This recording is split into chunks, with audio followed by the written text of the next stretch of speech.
이 시간 우리가 함께 나누실 말씀은 잠언 22장 1절에서 11절까지의 말씀입니다. 잠언 22장 1절에서 11절까지의 말씀입니다. 다 찾으신 줄로 알고 함께 합독하도록 하겠습니다. 많은 재물보다 명예를 택할 것이요 은이나 금보다 은총을 더욱 택할 것이니라. 가난한 자와 부한 자가 함께 살거니와 그 모두를 지으신 이는 여호와시니라. 슬기로운 자는 재앙을 보면 숨어 피하여도 어리석은 자는 나가다가 해를 받느니라. 겸손과 여호와를 경외함의 보상은 재물과 영광과 생명이니라. 패역한 자의 길에는 가시와 올무가 있거니와 영혼을 지키는 자는 이를 멀리하느니라. 마땅히 행할 길을 아이에게 가르치라. 그리하면 늙어도 그것을 떠나지 아니하리라. 부자는 가난한 자를 주관하고 빚진 자는 체주의 종이 되느니라.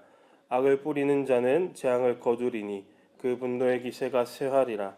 선한 눈을 가진 자는 복을 받으리니 이는 양식을 가난한 자에게 주민이라. 거만한 자를 쫓아내면 다툼이 쉬고 싸움과 수욕이 그치느니라. 마음의 정결을 사모하는 자의 입술에는 덕이 있으므로 임금이 그의 친구가 되느니라. 아멘. 잠언의 특징은 항상 뭔가 두 가지를 대조하면서 이 두 가지 중에서 무엇을 선택할 것이냐, 무엇을 선택하는 것이 참된 것인지를 자꾸만 생각하게 한다라는 것을 보게 됩니다. 이 두 가지 길에서 아무거나 선택하여서는 안 되는 이유는 이러한 순간순간의 선택들이 인생의 결말을 바꾸기 때문입니다. 오늘 본문도 바로 이런 두 길, 두 선택 앞에 우리를 서게 합니다. 하나는 세상의 권력과 재물과 눈에 보이는 성공을 쫓으라고 말할 때에 또 다른 길을 제시하는 것은 하나님이 원하시는 다른 길이 있다라고 그 길을 제시하고 있다라는 것입니다. 아브라함과 그의 조카 롯이 맞이했던 장면을 한번 기억해 보시겠습니까? 두 길을 맞이하였습니다. 하나님께서 아브라함을 크게 복주시고 그의 가축과 재산이 많아지니까 롯 역시 함께 번성하게 되었습니다. 두 사람의 소유가 이제는 어떻게 할 수 없을 정도로 너무나도 번성하였을 때, 커져갔을 때 그들은 서로 다른 길을 택해야만 했습니다. 롯은 눈에 보이는 풍요로움을 따라 선택했습니다. 요단들이 그리고 물이 넉넉하고 푸른 그 땅, 마치 여호와의 동산과 같은 그 땅을 선택하여 갔고 아브라함은 전혀 다른 길을 선택하였습니다. 하지만 조카 롯이 선택한 그 길 끝에는 소돔과 고모라의 타락과 심판이 기다리고 있었고 아브라함이 선택한 그 길에는 하나님의 약속이 있었습니다.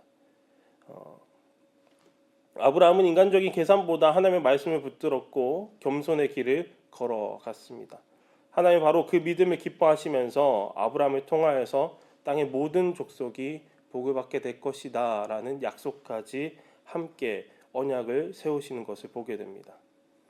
이처럼 오늘 우리도 아브라함과 롯과 같이 매 순간 눈앞에 유익과 그리고 하나님의 약속 앞에 서게 되는 것을 보게 됩니다. 그렇다면 우리 삶에서 정말로 가치 있는 것은 무엇인가? 그것을 하면 어떻게 얻을 수 있을지를 한번 고민하면서 오늘 말씀을 함께 나누어 보면 좋을 것 같습니다. 1절을 제가 읽어드리도록 하겠습니다. 많은 재물보다 명예를 택할 것이요 은이나 금보다 은총을 택할 것이니라. 아멘. 히브리 원문에서 명예로 번역된 이 셈이라는 단어는 이름을 의미합니다. 고대 히브리 문화에서 이름은 그 사람의 인격체, 명성, 정체성을 포함하고 있습니다. 그래서 좋은 이름, 그러니까 명예, 좋은 이름을 가진 사람은 실제로 하나님과 사람 앞에서 착한 행실로 인하여서 얻게 되는 것이 좋은 이름이었던 것입니다.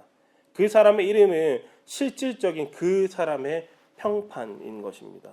그래서 좋은 이름의 사람은 여러 사람을 편안하게 만들어줍니다. 좋은 이름의 사람은 그 개인에게만 덕이 되는 것이 아니었습니다. 그가 지혜롭고 정직한 자이기 때문에 주변 사람들에게도 덕이 되는 사람이었다라는 것입니다. 또한 아들이 좋은 이름을 가진 그런 아들이라면 그 아들은 아버지의 이름에 덕이 되게 합니다. 그래서 좋은 이름의 사람은 나 자신뿐만이 아니라 이웃과 그리고 가족과 그리고 그 사회에 큰 좋은 영향력을 끼치는 사람이 되었습니다. 이어서 좋은 이름의 뜻과 비슷한 뒤에 호의, 은혜, 매력을 뜻하는 은총, 본문 말씀은 이 은총을 선택하라고 이야기합니다. 왜냐하면 은총은 하나님의 은혜와 사람의 호의를 동시에 담고 있기 때문입니다. 은총이 가득한 삶은 하나님과 모든 사람에게 존경과 사랑을 받는 삶입니다. 하나님과 이웃에게 사랑을 받는 그 삶이 얼마나 귀한 삶이겠습니까? 세상 사람들은 내 재산이 많고 능력이 많고 권력이 강해야 사랑받을 것이라고 이야기합니다. 그러나 물질과 능력과 권력을 쌓지 않아도 하나님과 사람들에게 호의를 받을 수 있다라고 오늘 본문 1절은 이야기하고 있습니다. 물질이 많은 사람은 근심도 함께 많습니다. 사람들의 질투도 함께 많이 받습니다. 많은 물질은 나를 늘 만족시켜 줄 수 없습니다.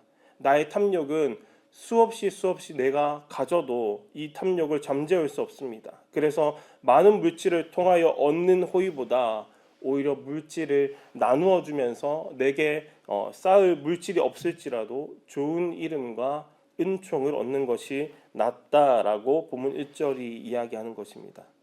2절 한번 생각해 보시기 바랍니다. 가난한 자와 부자는 이 땅에 함께 살아갑니다.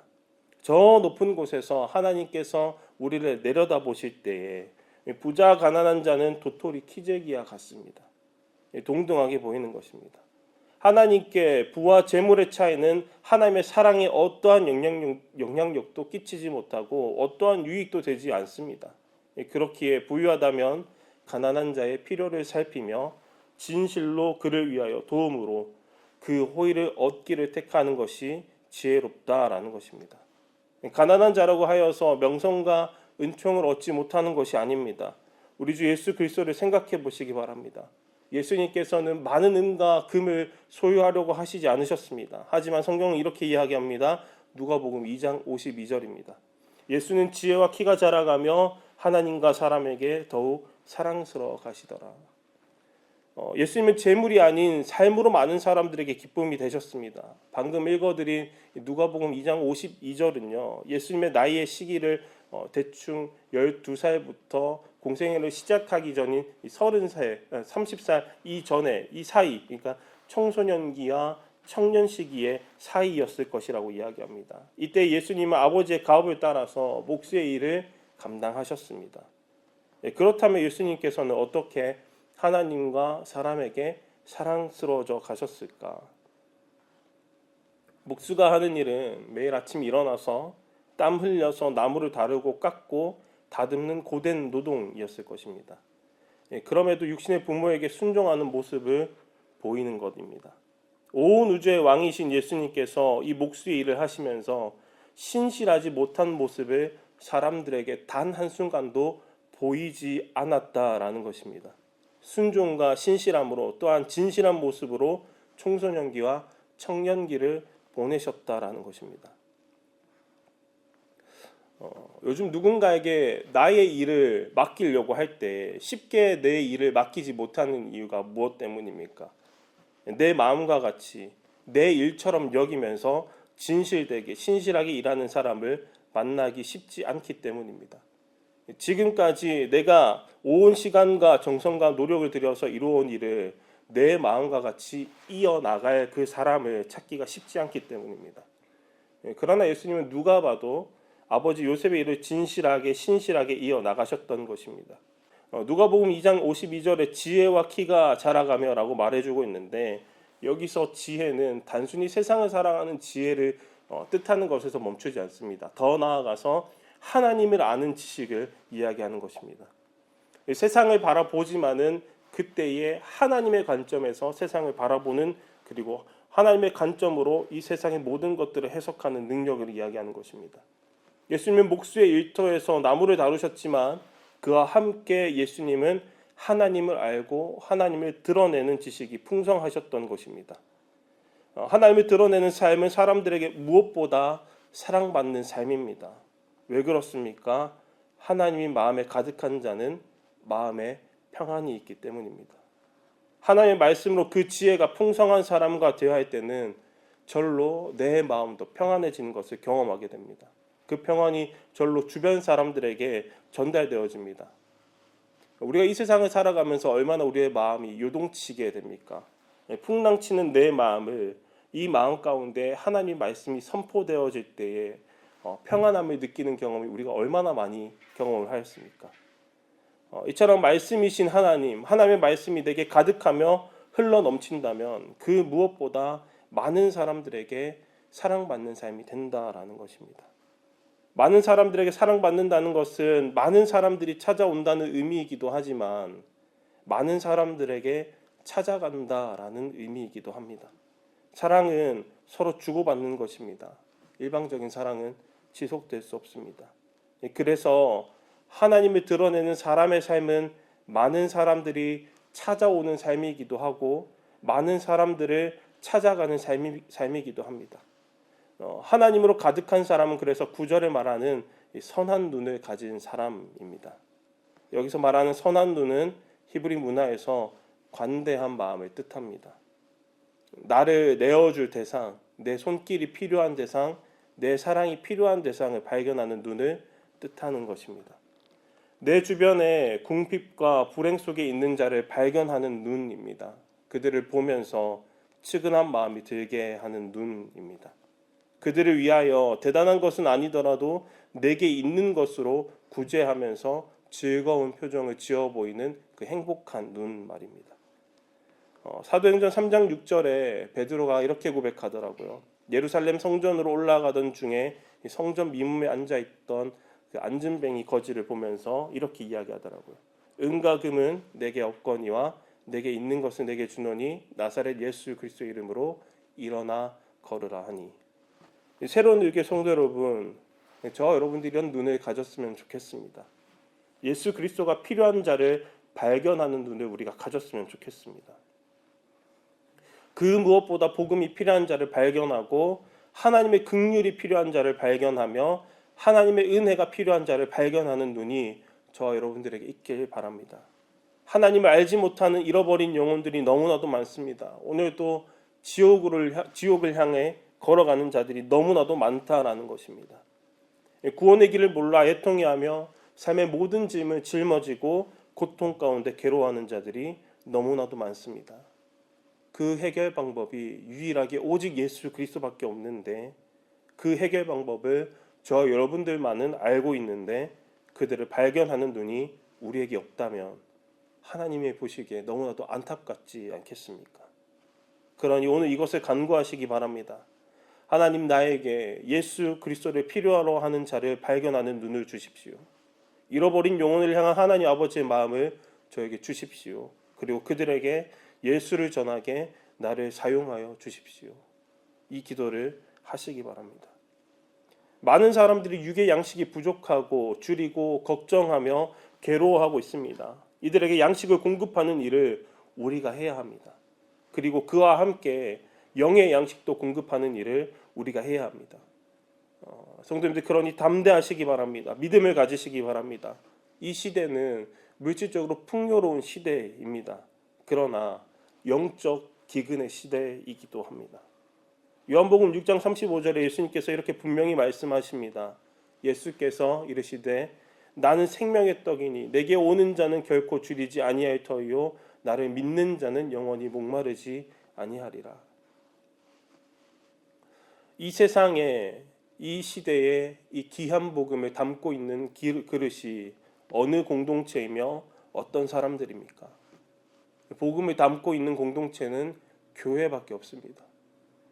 복음을 담고 있는 자들은 예수 그리스도를 믿는 성도들밖에 없습니다. 예수 그리스도를 전할 수 있는 그 책임을 가진 자들이 바로 이 자리에 계신 저와 여러분들밖에 없다라는 것입니다. 이 일은 그 누가 대신하여 줄 수도 없고 이 일은 그 어떤 것으로도 대체할 수 없습니다. 하나님께서 이 귀한 복음을 교회와 성도들에게 주시며 복음 전하는 사명을 우리에게 맡기셨는 그 이유는 그 어떠한 공동체보다 그 어떠한 사람들보다 복음 전함에 있어서 저와 여러분들이 그리고 교회가 가장 탁월한 수단과 방법이기 때문입니다. 고린도전서 1장 18절은 이렇게 이야기합니다. 십자가의 도가 멸망하는 자들에게는 미련한 것이요 구원을 받는 우리에게는 하나님의 능력이 됨이라. 여러분, 십자가는 세상의 어떤 것에 맡겨졌을 때 가장 빛나는 것이 아닙니다. 세상에 비해 교회가 저 여러분들이 조금 부족하고 조금 연약해 보일지라도 하나님이 보시기에 십자가가 가장 잘 드러나는 것은 바로 저와 여러분들이었던 것을 기억하시기 바랍니다. 저와 여러분들의 삶은 하나님의 능력을 가장 명확하게 잘 나타내는 형광펜과 같다라는 것을 기억하시기 바랍니다. 그러니 오늘 본문과 같이 우리의 이름을 높여 주시는 하나님을 드러내시기 바랍니다. 우리에게 은총을 주시는 하나님을 드러내시는 삶이 되시길 바랍니다. 다시 서론의 질문으로 돌아갑니다. 우리의 삶에서 정말 가치 있는 것은 무엇이며 그것을 어떻게 우리는 얻을 수 있습니까? 오늘 본문은 이렇게 이야기합니다. 참된 가치는 재물이나 권력이 아니다. 그것은 하나님을 얻는 것이며 하나님을 전함으로 영혼을 얻는 것이 가장 가치 있는 것이다. 사랑하는 성도 여러분, 오늘 우리 앞에 두 개의 길이 놓여 있습니다. 하나는 세상이 좋다고 말하는 길입니다. 재물을 축적하고 권력으로 사람들을 지배하며 자신의 손에 무언가를 쌓는 것을 의미합니다. 그러나 그 모든 것이 걱정거리가 되며 내 손에 쥔 것이 사라지면 많은 사람들이 우르르 빠져나갈 뿐입니다. 다른 하나는 하나님을 붙잡는 길입니다. 겸손과 정의와 은혜의 은총의 길입니다. 하나님과 사람들에게 좋은 이름을 얻는 길입니다. 하나님을 경외하고 자비를 베푸는 길입니다. 이 길을 걷기 위하여서 우리는 날마다 선한 눈을 간구해야 합니다.